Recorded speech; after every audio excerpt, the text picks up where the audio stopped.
srednjoj školi sam počela raditi u jednom hotelu u Splitu i ja sam se zaljubila u hotelijerstvo i ugostiteljstvo. I ja sam se odvažila, ne znam kako i ne znam zašto, ali sam se odvažila i ja sam upisala taj fakultet i završila u Leeuwarden u Nizozemskoj. Ja sam studirala hotel management. Ono što je mene jako privuklo je što mi u sklopu našeg fakulteta zapravo imamo i hotel. Tako da smo mi kroz sve 3 godine zapravo radili u tom hotelu na različitim razinama i na različitim pozicijama. Što se tiče upisa, mislim da je to svakome, pogotovo uz pomoć BHV-a koji vam pruži super potporu, pošalju vam sve dokumente i nemate nikakve zapravo brige što se tiče toga.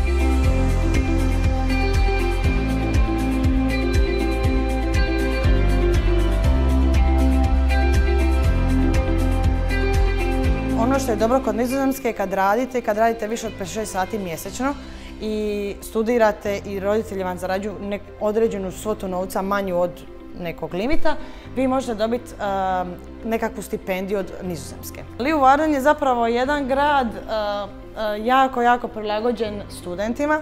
Sve je jako ležerno, što se tiče i profesora i studenata i tako dalje. Imamo više od 86 nacionalnosti na samom fakultetu. Moji prijatelji su bili iz raznih država i sad imam tu sreću da mogu otići bilo kad, bilo gdje i spavati besplatno jer su svugdje prijatelji okolo. Jako je bitno kod ovog fakulteta meni što smo stvarno menadžeri i sve što učimo i sve što nas oblikuje i kako nas oblikuje nas da budemo menadžeri, da shvaćamo stvari sa te perspektive. Što se tiče karijere, inače nakon Hotel Management School, mislim fakulteta, možete biti menadžeri u restoranu, event menadžeri, menadžeri prodaje, ali zapravo dosta ljudi završi čak i u bankarstvu, što je meni jako zanimljivo i evo, to su neka od opcija.